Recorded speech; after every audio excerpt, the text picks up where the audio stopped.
El 25 de septiembre de 2015, diversos líderes mundiales adoptaron un conjunto de 17 objetivos globales, con miras a 15 años, a fin de asegurar mejor calidad de vida para la población mundial y mitigar el daño ambiental que durante décadas se ha hecho al planeta. Así, se desarrolló una agenda global para el desarrollo sostenible. Objetivo 1. Fin de la pobreza. Objetivo 2. Hambre cero. Objetivo 3. Salud y bienestar. Objetivo 4. Educación de calidad. Objetivo 5. Igualdad de género. Objetivo 6. Agua limpia y saneamiento. Objetivo 7. Energía asequible y no contaminante. Objetivo 8. Trabajo decente y crecimiento económico. Objetivo 9. Industria, innovación e infraestructura. Objetivo 10. Reducción de las desigualdades. Objetivo 11. Ciudades y comunidades sostenibles. Objetivo 12. Producción y consumo responsables. Objetivo 13. Acción por el clima. Objetivo 14. Vida submarina. Objetivo 15. Vida de ecosistemas terrestres.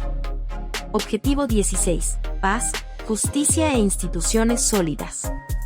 Objetivo 17. Alianzas para lograr los objetivos. Cada objetivo tiene metas específicas, cuyo cumplimiento debe ser alcanzado en el año 2030. En menos de 7 años, los compromisos globales adquiridos deberán surtir efecto. Ello nos obliga a repensar la urgencia de redoblar esfuerzos y movilizar acciones a nivel global, a fin de cumplir con la meta común de alcanzar el desarrollo de las naciones, con equidad, justicia y sostenibilidad. Es momento de repensar el futuro en verde. Isabel de Seinmalo de Alvarado, vicepresidenta y ministra de Relaciones Exteriores de la República de Panamá. La primera mujer en ocupar ambos cargos en la historia de su país. Importante promotora del avance de los Objetivos de Desarrollo Sostenible en Panamá. Cuenta con más de 20 años de experiencia en asesoría, desarrollo e implementación de políticas públicas en América Latina.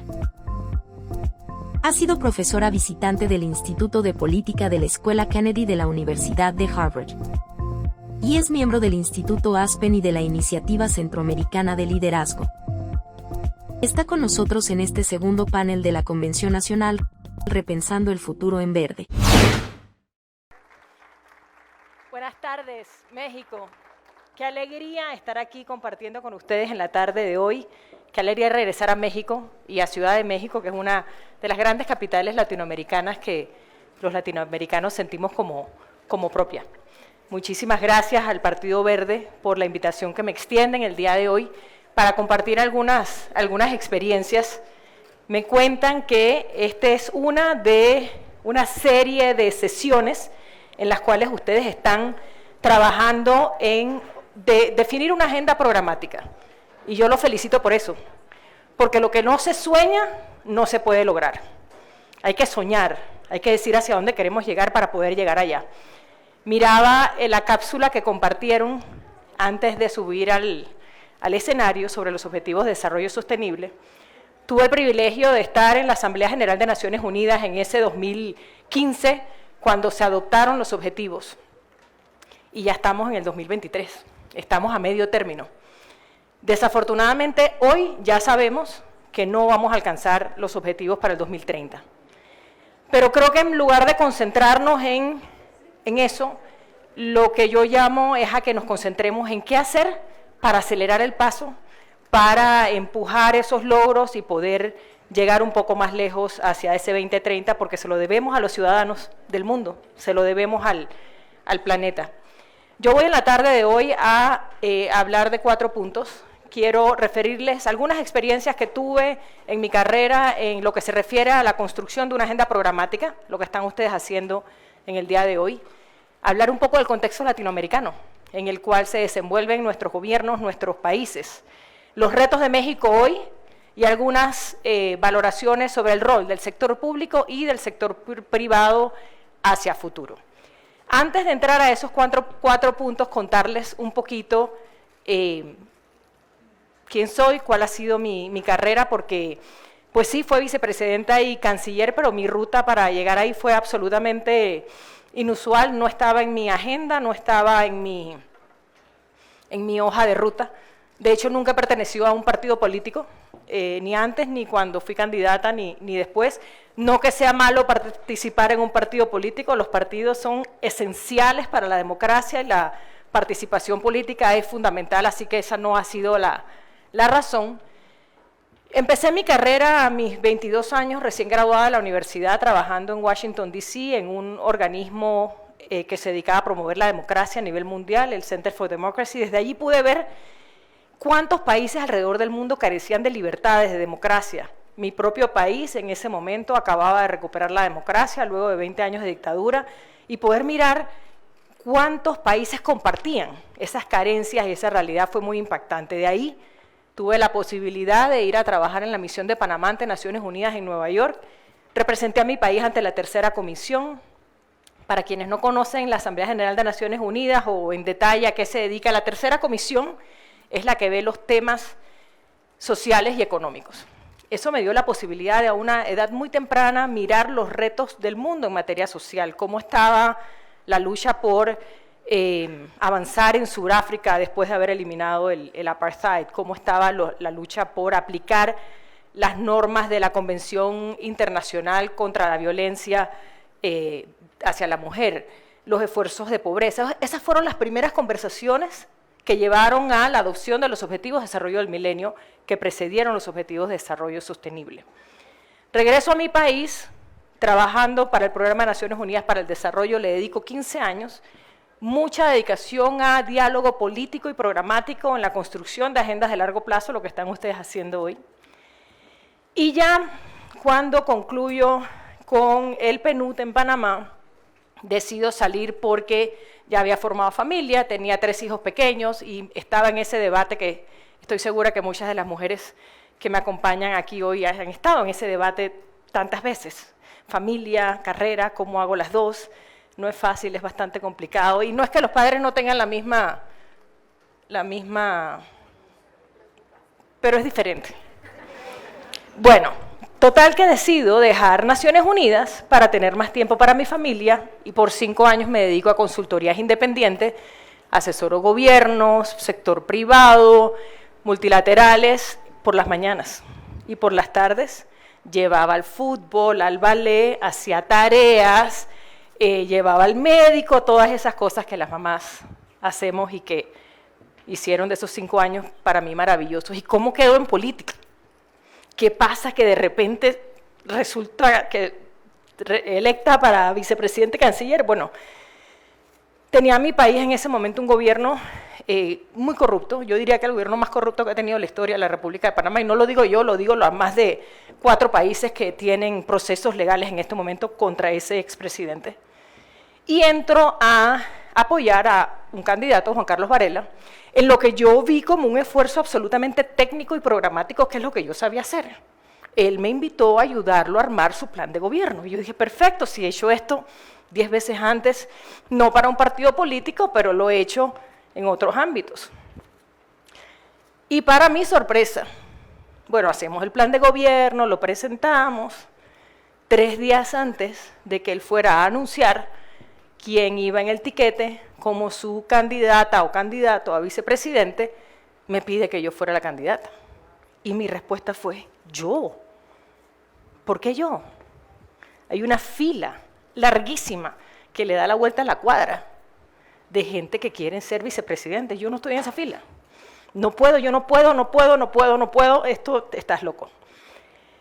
Y hubo toda una explicación de los asesores políticos de por qué yo decido entrar, después de decir más de una vez que no, digo cómo digo que no, la responsabilidad, bien. Él iba de tercero en las encuestas, faltaban 4 meses para la elección. Mi valoración, pensaba yo que sabia, después supe que no tan sabia, mi valoración fue: mi aporte a mi país va a ser mostrar que podemos hacer política de manera civilizada, que se puede tener una campaña limpia, sin agredir a nadie, sobre principios programáticos, y después me voy para mi casa con esa maravillosa experiencia porque no vamos a ganar, pero ganamos. Entonces resultó que no fueron 4 meses de campaña, sino, bueno, 5 años de gobierno, un enorme honor, con muchos retos y muchas oportunidades, pero es así como... ¿Y por qué les narro todo esto? Porque toda esta historia es lo que define para mí claramente de lo que estoy trabajando hoy y lo que les quiero contar hoy. Cómo y por qué el ser humano y el ambiente tienen que estar al centro de la definición de políticas y cómo la construcción de una agenda programática es lo que nos lleva hacia allá. Algunos elementos de mi experiencia en la construcción de agenda programática. Le contaba aquí al amigo Emilio antes de entrar que en Panamá tuvimos diversas experiencias de construcción de diálogo, pero una de ellas, todavía hoy, casi 30 años después, los panameños la recuerdan y hace que defiendan ese acuerdo como suyo de todos los días. Y fue el acuerdo mediante el cual diseñamos el marco legal para recibir el Canal de Panamá. Era 1990 y tanto, los acuerdos del canal se habían firmado con los Estados Unidos en el 77, se supone que recibiéramos el canal en el 99 y no teníamos idea de cómo lo íbamos a hacer. No había marco legal, no había institución, solamente había algo que los panameños teníamos muy claro. Lo queríamos hacer muy bien. Queríamos que la transferencia de los Estados Unidos, que había administrado el canal por casi 100 años, a manos panameñas fuera imperceptible al usuario.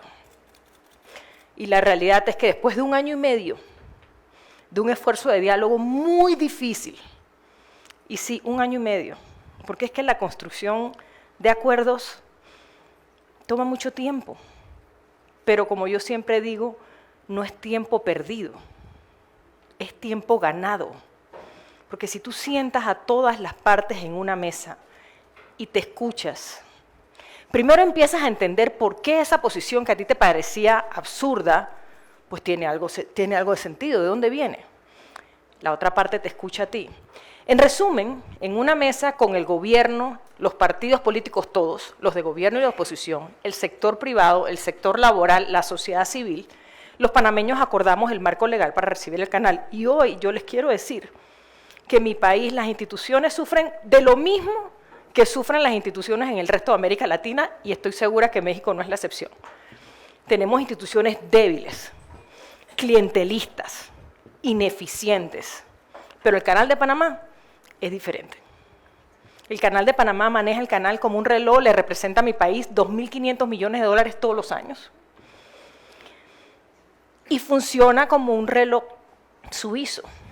Y hoy todavía, y hace un par de años se quiso hacer una reforma que tocaba un pedacito de la ley del canal, y la misma sociedad sale, no, es que la ley del canal no la puedes tocar, porque es que esa la acordamos todos. Entonces sí vale la pena dedicar esfuerzo a la construcción de una agenda programática compartida. Y por ahí alguien me decía que el Partido Verde estaba intentando tener una agenda que iba a ser luego inamovible. Yo los invito a que la agenda que ustedes definen en estas sesiones la vuelvan a abrir para conversar con los nuevos actores con los cuales entran en alianza, porque la única manera que esos nuevos actores van realmente a empujar y respaldar con ustedes lo que ustedes acuerden es porque creen en ello. Y la única manera de lograr eso es sentándose y escucharlo, y no todo es inamovible. Al final los acuerdos están en un marco. ¿Qué es aquello con lo que yo puedo vivir? Hay cosas que no me gustan, pero yo puedo vivir con ellas. Hay otras cosas con las cuales no puedo vivir. Ese es el marco dentro del cual llegamos a acuerdos. Y si uno se toma el tiempo con nuevos aliados, no solo políticos y partidistas, sino empresa privada, la sociedad civil, porque es que al final, y lo hemos visto mucho en nuestros países, hablábamos de eso también, los poderes fácticos, que no son solo los poderes políticos, tienen la capacidad, más en nuestros países que en países más desarrollados, pero tienen la capacidad de levantar un teléfono y parar una política pública. Que el país necesita, que todos queremos, eso pasa. Entonces, los invito a ello. Y la construcción, y con esto concluye el primer punto, de ese plan de gobierno para Juan Carlos Varela, ¿cómo lo hicimos? 9 meses de trabajo, invitando actores del partido e independientes, discutiendo alrededor de mesas de trabajo todos los temas. Muy desgastantes las conversaciones para construir agendas compartidas, muy desgastantes, pero muy necesarias. Así que los invito a dedicarle todo el esfuerzo. ¿Cuál es ese contexto latinoamericano en el cual estamos trabajando hoy? Estas son unas gráficas del Latinobarómetro. ¿Dónde estamos con la satisfacción con la democracia? Y vemos que quienes están satisfechos es la línea azul, cómo ha ido decreciendo. Y quienes están, quienes están satisfechos es la línea azul, y insatisfechos es la línea roja. Lo más relevante para mí de esa línea roja no es tanto que si sube o que si baja, es que está prácticamente igual desde los años 90. O sea, realmente los latinoamericanos no vemos que la democracia nos represente mucho. Eso es peligroso, eso es sumamente peligroso, y eso es el resultado de la incapacidad que hemos tenido todos los que hemos estado en vida pública para responder a las necesidades de la gente. Esa cita también del Latinobarómetro dice, salida de Macondo: los ciudadanos ya no toleran los gobiernos que defienden los intereses de unos pocos, la concentración de la riqueza, la escasez de justicia y la debilidad de las garantías civiles, políticas y sociales. Ningún pueblo de la región está contento con la manera cómo funciona la democracia en su país. La pandemia ha desnudado el poder, dejándolo sin máscara para esconderse. Los ciudadanos han salido de Macondo para incorporarse al mundo globalizado que el virus puso en sus smartphones. Yo leí eso y dije, wow. El apoyo a la democracia también, indiferente para muchos. La democracia es preferible, es la línea azul. Ha bajado 10 puntos de 1990 ahora. Y me da lo mismo la línea roja, peligroso.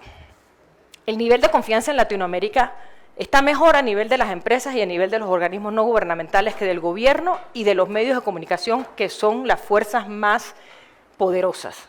Preocupante. Esa es la realidad.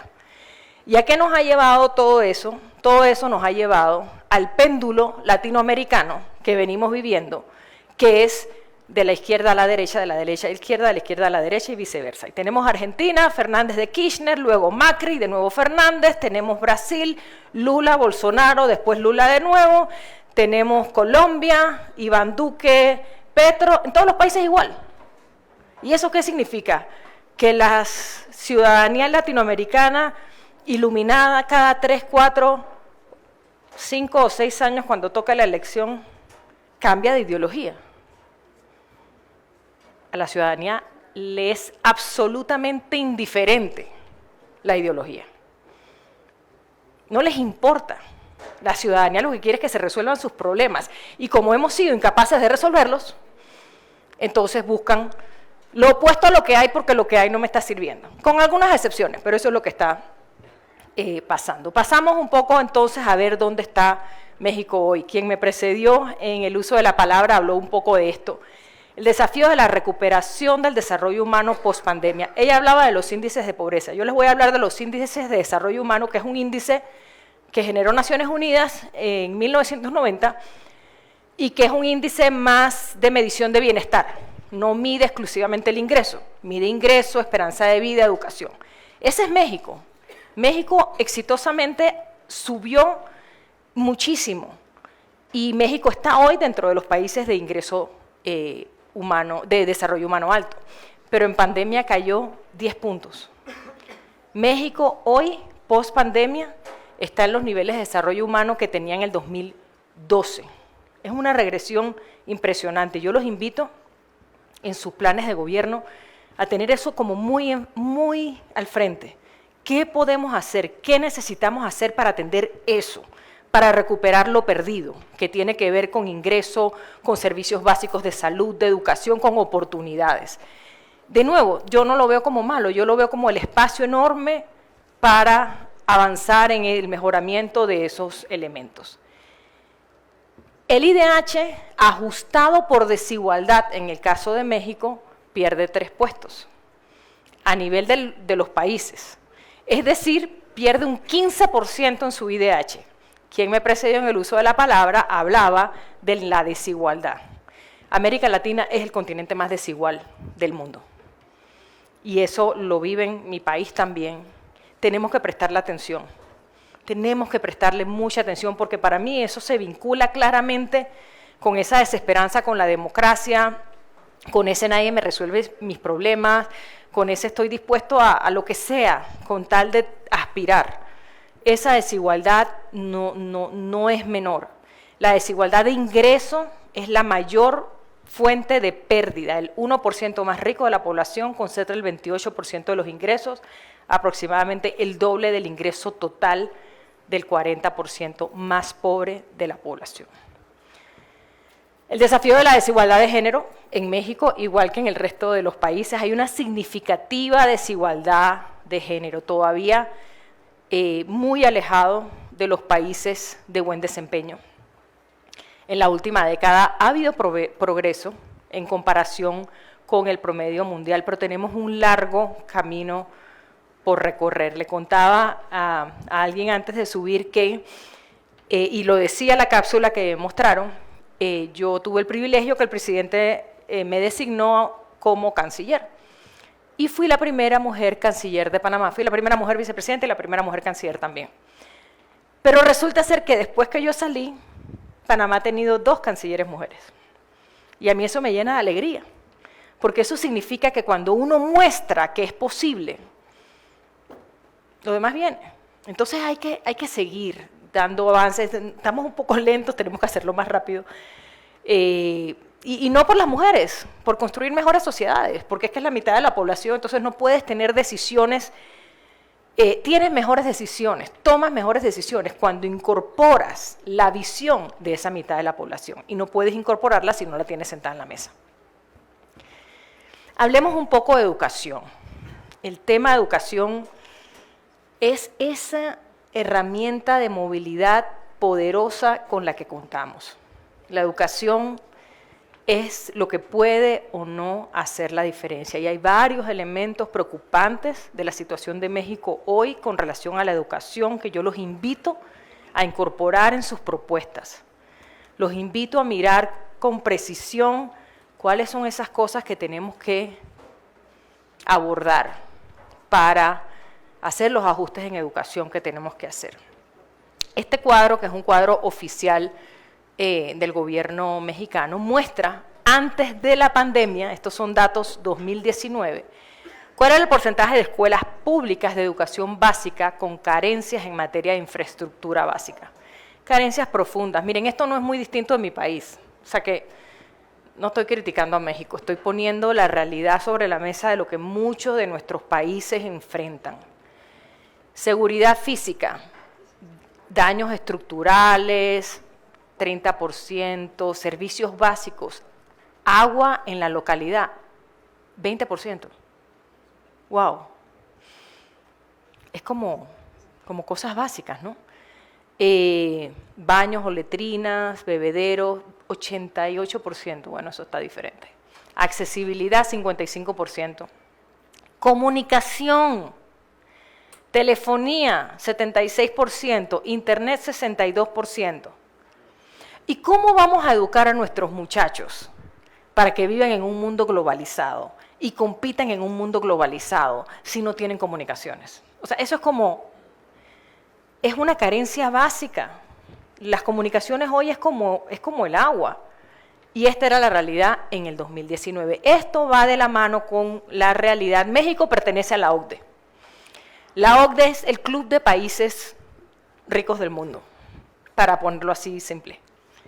México es uno de los países que destina a la educación un menor porcentaje dentro de esos países de la OCDE. Esas son las decisiones de política pública que no son fáciles de tomar porque la plata no abunda. En todos lados escasea, a nuestros países les hace falta, pero la pregunta es ¿a dónde lo destino? Entonces no podemos esperar un resultado diferente si seguimos haciendo lo mismo. Y un tema fundamental es la inversión. Entonces, de nuevo, si no lo podemos soñar, no lo podemos lograr. Y si lo podemos soñar y nos ponemos los objetivos, tenemos que cuantificarlos, ponerle indicadores y medirlos. Porque también lo que no medimos, no logramos. En el tema de educación también, estos son datos oficiales de México, una encuesta que se hizo para medir cómo había afectado el COVID-19. Dice que 2.3 millones de personas entre 3 y 29 años no se inscribieron en el post-COVID. La verdad es que estuve haciendo un poquito de investigación y encontré cifras distintas en internet, no estoy segura cuáles, obviamente las cifras oficiales son importantes, pero yo encontré cifras de entre 2 a 5 millones de mexicanos que abandonaron la escuela en pandemia. Esos muchachos no los recuperamos fácilmente, a menos que diseñemos políticas específicas para recuperarlos, que pasan por cosas como iniciativas híbridas, que les permitan seguir trabajando, porque muchos abandonaron la escuela porque tenían que trabajar para ayudar a sus familias. Entonces no van a regresar a la escuela a tiempo completo si no pueden seguir trabajando. Hay que pensar cuáles son esas políticas públicas. También les quiero contar que México abandonó las pruebas PISA.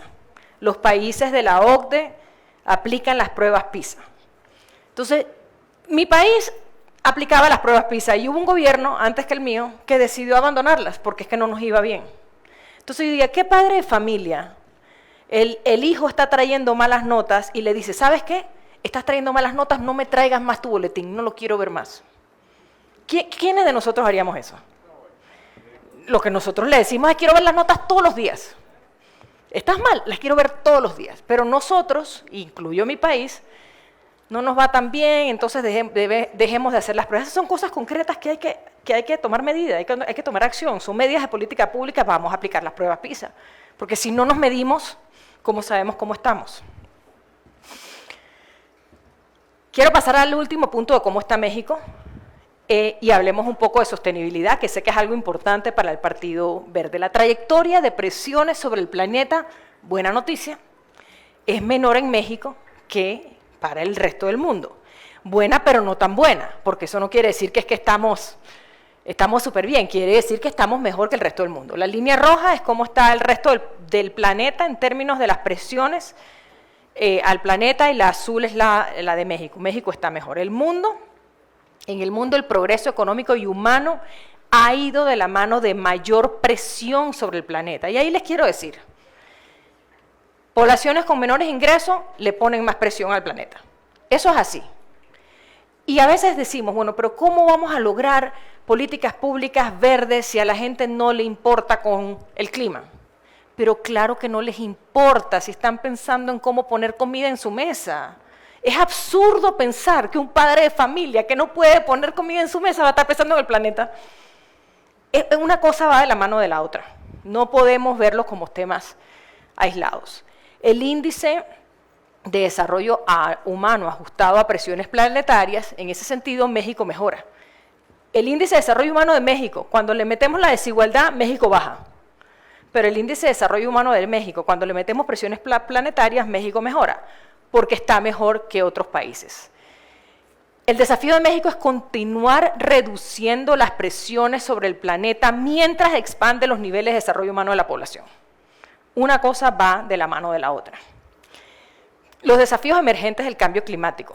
Este es un mapa interactivo que aquí no lo puedo aplicar, pero se espera que el cambio climático afecte significativamente a México y con enormes desigualdades territoriales. Esto es un reto enorme porque esto va a hacer que las poblaciones migren dentro de México a las ciudades con menos presión planetaria. Eso va a poner una presión adicional enorme sobre ciertos lugares. Por ejemplo, en un escenario de 10 emisiones hacia finales del siglo XXI, la Ciudad de México tendría 26 días con calor extremo al año, pero Monterrey tendría 160 y Hermosillo tendría 230. ¿Qué creen ustedes que va a hacer la gente que vive en Hermosillo?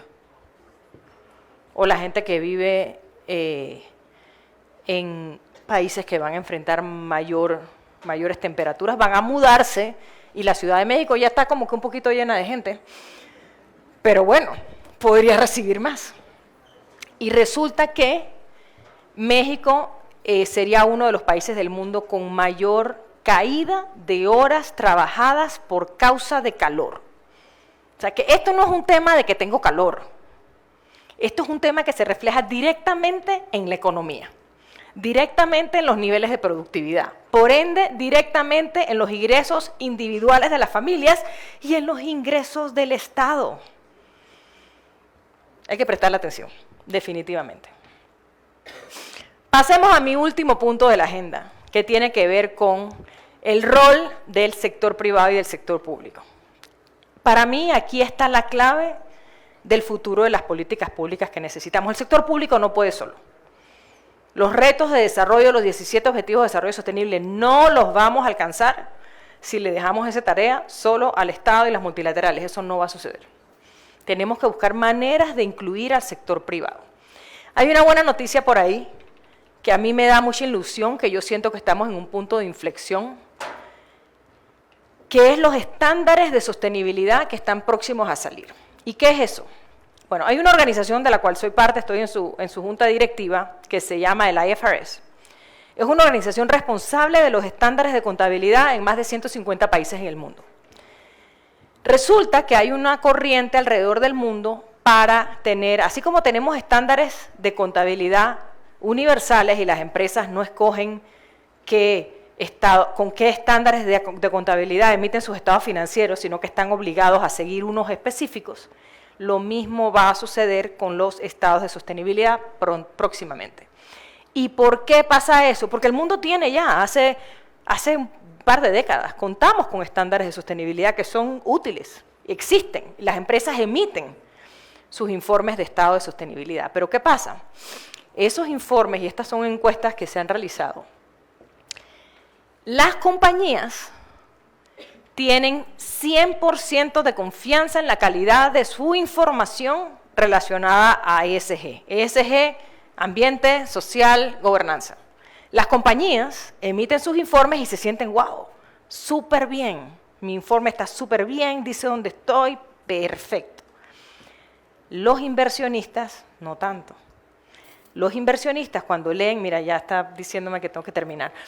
Los inversionistas cuando ven esos estados financieros de las empresas dicen que la confianza que ellos tienen a la calidad de esa información, 29%, muy bajo, muy bajo. ¿Por qué esto es importante? Porque nuestros países necesitan inversionistas para hacer las inversiones que necesitamos. El dinero no nos alcanza. El dinero no nos está alcanzando.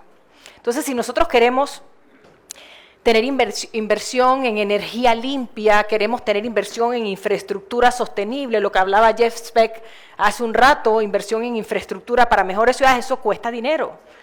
Pero es que a nosotros no nos alcanza ni para financiar la educación bien financiada. Entonces, ¿cómo financiamos las inversiones que necesitamos financiar? Sector privado, inversión extranjera directa, esa es la que tenemos que atraer. Entonces resulta que un inversionista en Corea, que dice, tengo $1.000 millones y quiero invertirlo en energía limpia en América Latina, y no sé si llevarlo a México o a Brasil o a Panamá, agarran los estados financieros y los estados de sostenibilidad de esas empresas y los analizan para ver dónde hay menos riesgo de que ellos inviertan su dinero, porque los inversionistas quieren invertir su dinero donde va a haber rentabilidad, así de sencillo. Y los riesgos financieros pues tienen todo que ver con el nivel de esa rentabilidad.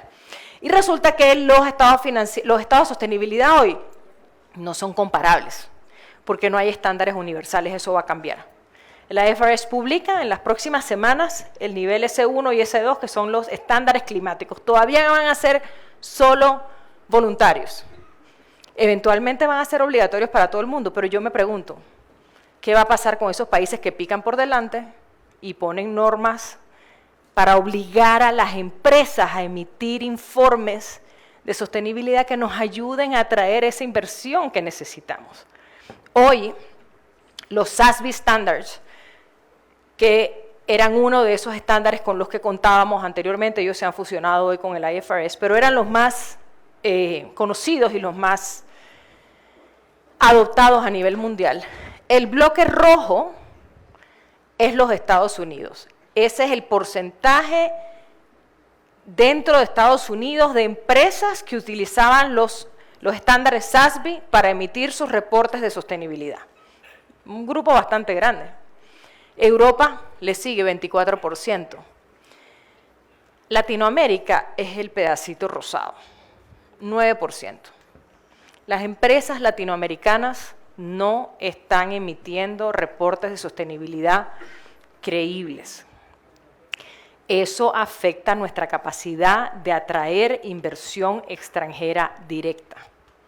Tenemos que promover ese tipo de medidas para atraer esa inversión que necesitamos. Y concluyo con una gráfica que no es mía, esto es muy utilizado, de esa vinculación importante y necesaria entre planeta Tierra, ganancia económica, desarrollo humano y cómo entre los tres forman sostenibilidad. Aquí nadie va a dedicarse a salvar el planeta Tierra porque es buena gente, nada más, y porque le preocupa el planeta que es donde van a vivir nuestros hijos. Eso tiene que ir de la mano con las posibilidades de desarrollo humano. Lo que yo decía, ¿qué padre de familia que no puede poner comida en su mesa va a estar preocupado del clima? Ninguno. Pues ninguno, es obvio. Necesitamos desarrollo humano, necesitamos cuidar el planeta, pero también necesitamos ganancias. Tiene que ser un ganar-ganar.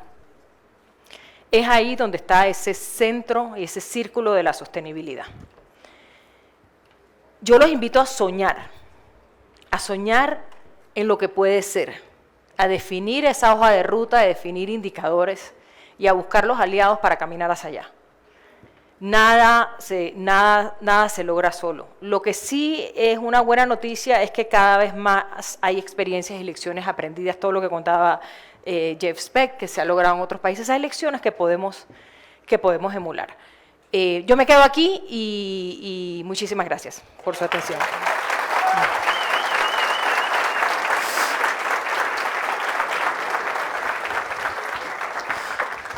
Muchísimas gracias. Una excelente ponencia, sobre todo ahora que el plazo establecido para cumplir las metas está a solo 7 años, pero 7 años son de buena suerte y aquí estamos para eso. Pues bueno, vamos a pasar a una ronda de preguntas. ¿Sí? Por aquí ya tenemos alguna pregunta. Gracias, doctora. Muy buenas tardes, bienvenida. Es un honor escucharla. Soy Beatriz Manrique, soy secretaria de Medio Ambiente en el Gobierno del Estado de Puebla. Y mi pregunta tiene que ver justo con la primera parte de lo que usted expuso y la ligo con la parte final. La primera parte usted habla de esta necesidad de generar acuerdos, de esta necesidad de ceder un poco en todas las agendas para llegar a un punto en común y luego de ahí avanzar. Cuando nos enfrentamos a los efectos de cambio climático y vemos las amenazas de las migraciones tremendas que van a tener un impacto en la economía de los países, sí creo que tenemos que poner mucha atención en el tema del diálogo entre diversas instancias. ¿Cuáles serían para usted los mayores incentivos que pueden tener los tomadores de decisiones desde la parte económica y de la función pública con respecto de estas amenazas actuales que tiene el cambio climático, especialmente en el tema de las migraciones? ¿Dónde estarían estos mayores incentivos y cómo expresarlos de la mejor manera? Porque no tenemos mucho tiempo. Y gracias por la pregunta. Yo pensaría que los mayores incentivos están en ese círculo que mostramos al final, de la necesidad de tomar en cuenta el desarrollo humano, el planeta y la ganancia económica. Los estándares de sostenibilidad lo que nos muestran es que los riesgos climáticos, sociales y de gobernanza se traducen en riesgos financieros. Esos 5 años que les conté que por las tardes era chofer y tutora y por las mañanas hacía consultorías de distinta naturaleza, me tocó asesorar un par de empresas en Panamá muy grandes, una minera, una empresa de energía hidro, cuyos proyectos perdieron millones de dólares por problemas con la comunidad. Entonces, si tú tienes un problema social con una comunidad que tiene la capacidad de paralizarte el proyecto, eso es dinero. Sencillamente eso es dinero. Los riesgos climáticos se traducen en dinero para las empresas. El incentivo es ese, es necesario. Si no logramos los acuerdos que nos permitan avanzar en esa agenda, va a verse afectada nuestra economía, nuestro Producto Interno Bruto, las empresas, los ingresos. Lo que pasa es que todavía no hemos sido capaces de generar esa narrativa que permita que eso se dé, pero realmente para mí es ahí donde están esos incentivos. Y en cuanto a acuerdos que mencionaste al principio de la pregunta, los acuerdos nos permiten sumar diversos actores a un objetivo común. Y de nuevo, lo he dicho varias veces, pero lo repito porque lo he vivido en Panamá y fuera de Panamá, en América Latina, la construcción de acuerdos es súper difícil, desgastante, hay que armarse de paciencia de una manera, pero hace que lo que sale de allí tenga mayor sostenibilidad. Y a veces pensamos que no lo vamos a lograr, pero mira, yo habré podido estar en el rol de facilitación de unos 20 esfuerzos de diálogo y construcción de consenso a nivel de América Latina. Y todavía no he visto un caso donde no funcione confiar en el proceso, si el proceso está bien hecho. Y bien hecho significa tener una metodología clara que permita la participación de todos los participantes en igualdad de condiciones. Cuando intentas manipularlo para controlar, se te cae. Pero si lo estás haciendo bien hecho y realmente tienes una metodología efectiva, confía en el proceso. Ármate de paciencia. Respira profundo porque vas a tener que escuchar muchas cosas muy interesantes y muchas cosas cero interesantes. Pero confía en el proceso, porque los acuerdos van a salir. Tienes que tener una metodología clara para que eso funcione. Y eso usualmente te da una sostenibilidad adicional a las decisiones de política pública. Hola, ¿qué tal? Soy Martín Tinoco de la Secretaría de Jóvenes de Michoacán, de este lado, frente a la cámara. Me genera mucho interés, doctora, además de escucharla, conocer un poco su perspectiva para afrontar los retos de la implementación subnacional de la Agenda 2030, ¿no? Pasa que a veces a nivel nacional, cuando se elaboran los informes nacionales voluntarios, pues se puede generar estadística a nivel nacional, pero esto no baja siempre a los estados, no siempre baja a los municipios, las alcaldías no siempre tienen comisiones que atiendan la implementación de la agenda. Entonces me interesa saber cuál sería su perspectiva para afrontar estos retos y que la Agenda 2030 de verdad no deje a nadie atrás y se implemente a nivel subnacional. Muchas gracias. Un reto enorme, los temas de descentralización y de instancias subnacionales. Me puedo imaginar en un país como México tan grande, vaya, esos retos los tenemos en mi país, que es un país de 4 millones de habitantes, así que no me puedo imaginar lo que son esos retos en México. Creo que hay distintas metodologías que se han utilizado, que pasan por presupuestos participativos, mecanismos de diálogo. Mientras más cerca de la gente llevemos la toma de decisión, mayor capacidad vamos a tener. Pero lo que describes es un reto no nada más de México, es un reto muy, muy real al cual se enfrenta incluso las Naciones Unidas, que digamos es el ente que, por haber sido el auspiciador de los objetivos, le da seguimiento.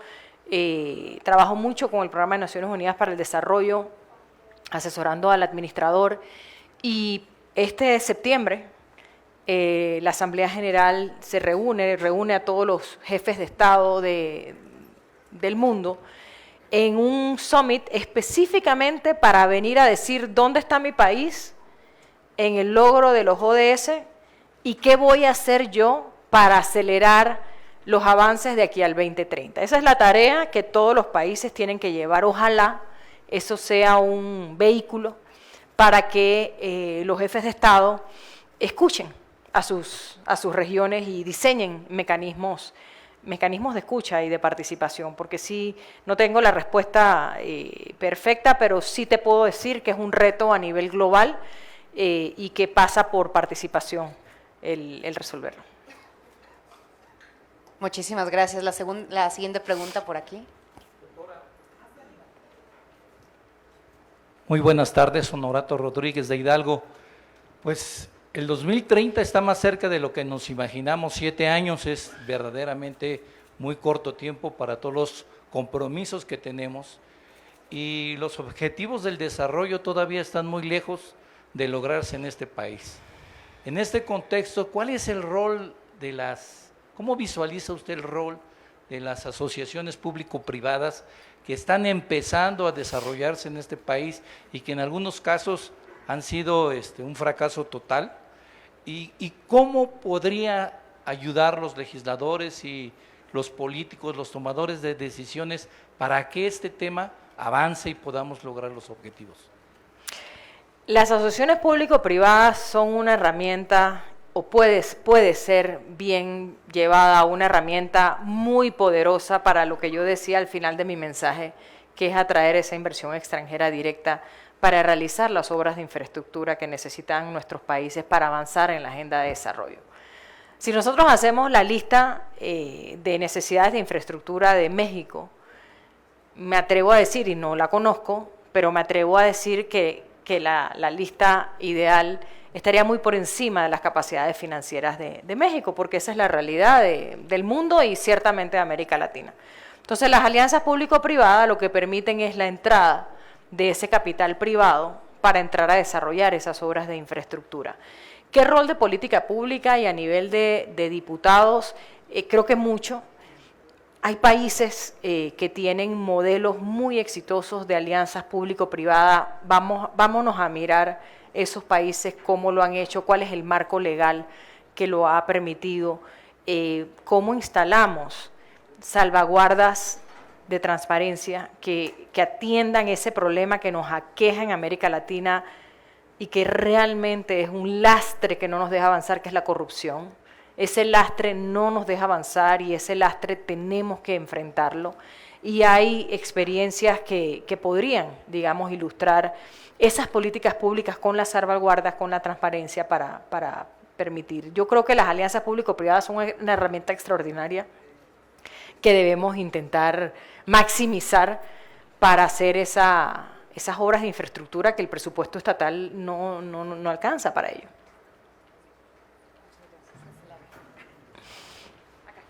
Buenas tardes. ¿Cuáles son sus recomendaciones para la elaboración de los planes nacionales de desarrollo, particularmente para los estados federales? Yo creo que la Agenda de Desarrollo Sostenible, los Objetivos de Desarrollo Sostenible, nos dan un marco extraordinario. Si nosotros miramos los ODS y sus 17 objetivos, ahí está todo. Realmente no hay un espacio de desarrollo que se quede por fuera. Si nosotros agarramos esos ODS y miramos sus indicadores y vemos a nivel nacional y a nivel subregional cómo está el país, cómo están las regiones, eso nos permite definir un presupuesto focalizado. Nosotros tenemos que elaborar nuestros presupuestos de manera más focalizada. Hay regiones que tienen carencias en salud más que en educación, pero hay otras regiones que tienen mayores carencias en educación que en salud. Y hay otras regiones que tienen carencias en infraestructura. Y hay objetivos que no tienen que ver con obras o con dinero, pero que tienen que ver con avances que inciden en la agenda, por ejemplo, la equidad de género. Me tocó cuando estuve en gobierno impulsar una ley que logramos pasar para la participación de al menos un 30% de mujeres en juntas directivas. Parece pequeño, pero no es tan pequeño. Si no incorporas la voz de la mitad de la población a las tomas de decisiones, sencillamente estarás tomando decisiones más pobres. Miremos nuestros senos familiares. Usualmente, mamá y papá tienen una perspectiva diferente a cada tema. Y usualmente, de la conversación y de escuchar las distintas perspectivas, sale algo mejor. Lo mismo sucede con la definición de políticas públicas. Entonces, yo diría que esa mirada de los 17 objetivos es el marco perfecto para definir la construcción de un plan nacional o de un plan regional. Ahí está todo, ahí está el marco. Y los países tienen, como decía el señor, informes de avance. Entonces los países saben dónde están. Y cada país sabe qué objetivos tiene posibilidades de lograr hacia el 2030 y cuáles está súper atrasado. Ese es nuestro marco para definir nuestro plan de trabajo.